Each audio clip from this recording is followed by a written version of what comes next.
Halo guys, assalamualaikum warahmatullahi wabarakatuh. Gimana kabarnya? Mudah-mudahan teman-teman tetap sehat, tetap semangat, dan jangan lupa bahagia ya guys. Karena bahagia itu pilihan guys, menderita juga pilihan.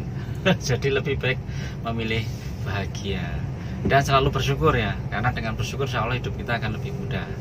Oke, di video kali ini aku ingin berbagi ya tentang bagaimana tips mengendari mobil agar BBM itu hemat ya. Jadi beberapa ada pertanyaan dari subscriberku ya, Om gimana cara mengendarinya kok bisa hemat seperti itu ya.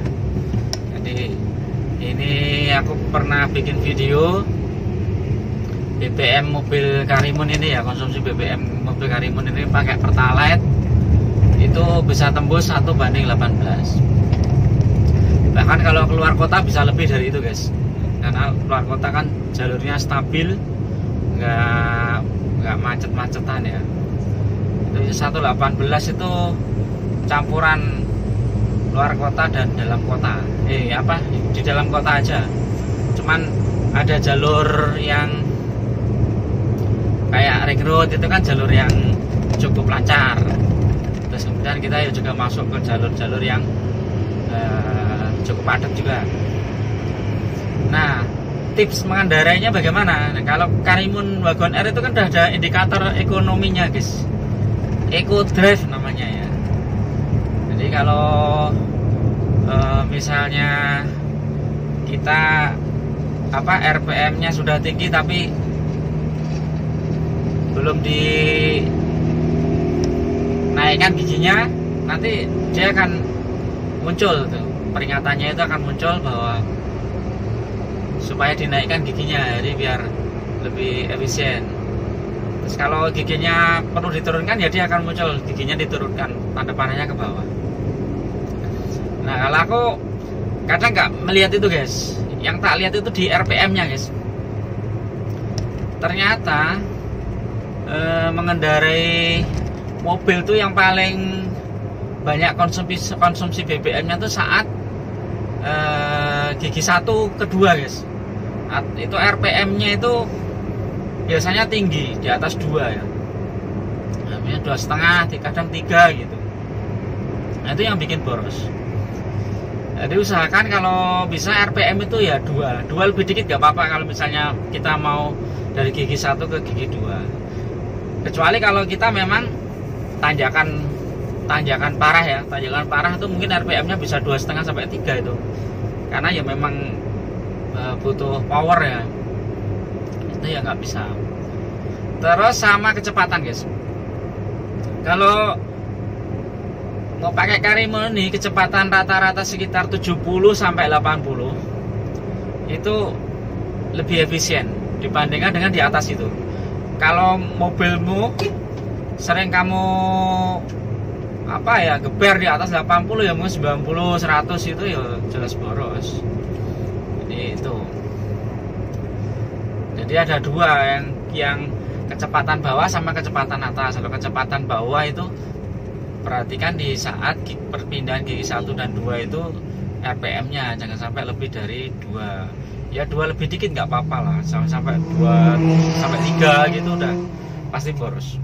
Terus di yang kecepatan atas tuh ya usahakan 70-80 itu hampir semua mobil kayak gitu guys. Aku dulu pakai Wuling Convero itu dulu keluar kota dengan kecepatan rata-rata 70-80 gitu, efisiensinya luar biasa. Itu 1:17 waktu itu dulu.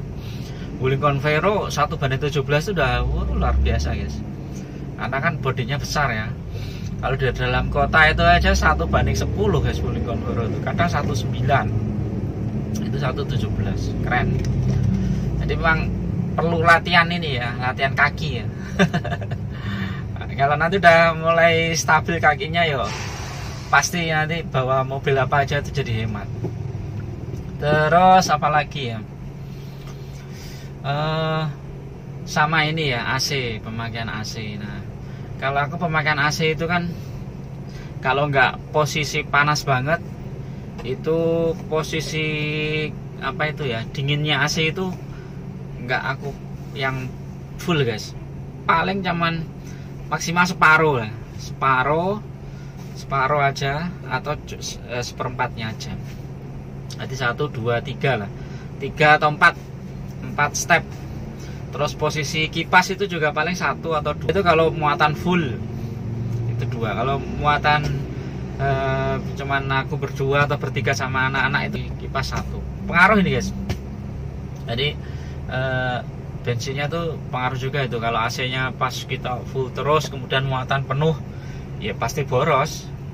Apalagi kalau cuacanya pas panas banget. Terus gini juga, servis rutin ya, terutama pembersihan throttle-nya ya, itu pengaruh.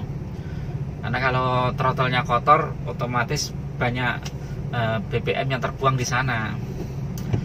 Jadi kalau yang throttle-nya bersih itu tinggal di gas dikit aja kan mobil udah jalan, nggak perlu sampai geber-geber. Nah ini guys, ini sambil putar-putar di Jogja nih guys, lewat ring road ini aku mau jemput anak. Nah ini gigi berapa ini? Gigi 4, kecepatan 50 guys. Itu udah suruh naik ke gigi 5. Ini biasanya aku naikkan ke gigi 5. Naik gigi 5 biar lebih efisien. Jadi pokoknya kalau indikator eco-nya itu muncul berarti harus giginya harus dinaikkan apa diturunkan. Ini gigi 5 kecepatan ini 70 guys, 70. Ini udah efisien, paling efisien ini 70 itu udah paling efisien. Kalau mau kebut-kebutan lagi ya paling nanti agak boros sedikit. Tapi ini berbeda tiap kota ya guys. Kalau misalnya kotamu macet-macetan ya seperti Jakarta, Surabaya itu mungkin ya agak boros ya. 1 banding 14 itu udah keren lah. Nah kalau kita bandingkan dengan mobil listrik yang baru ya, yang hibrid ya, bukan full listrik ya, itu dia hemat BBM-nya itu di saat RPM rendah.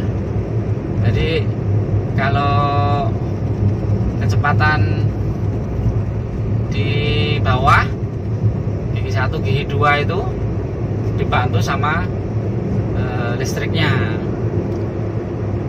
Jadi itu yang bikin hemat. Jadi listriknya nggak full bensin ya. Jadi saat itu kecepatan bawah dia pakai mobil listrik, pakai listriknya.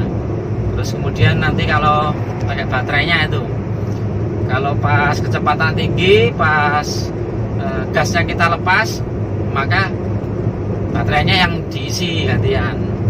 Itu bikin hemat. Mungkin kalian yang tertarik bisa menunggu itu guys, espresso ya, yang mobil yang katanya itu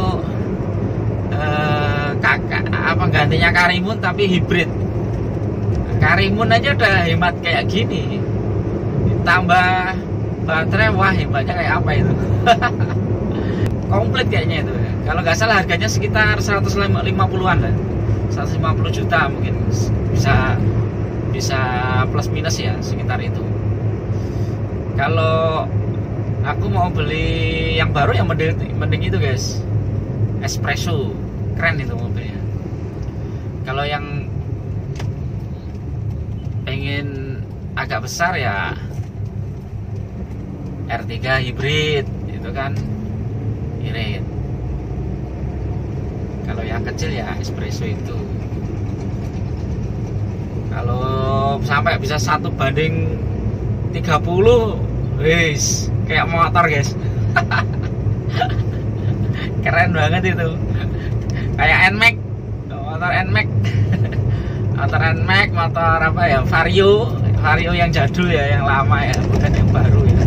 Karena yang baru itu lebih efisien sekarang. Kayak Scoopy aja itu yang baru sudah 1 banding 60 bensinnya. Tapi itu 1 banding 30 itu wah sesuatu banget. Nah, isi bensin 10 liter bisa 300 kilo. 20 liter 600 kilo. Wah, keren. Oke, itu ya guys, tip mengendarai mobil Karimun atau mobil apapun ya, biar hemat tuh tipsnya seperti itu. Mudah-mudahan dan terus berlatih ya, karena kaki kita itu kan, injakan-injakan kita itu kadang sangat pengaruh di situ. Dan ya yang penting itu aman lah, jangan terlalu inilah kita. Kalau terlalu irit ya nanti juga nggak enak, tarikannya juga nggak enak, setelannya itu nggak enak. Jadi bikin yang irit tetapi tarikannya masih enak. Oke, mudah-mudahan bermanfaat. Ada kurang lebihnya aku mohon maaf. Tetap semangat, tetap bahagia dan sehat selalu. Assalamualaikum warahmatullahi wabarakatuh.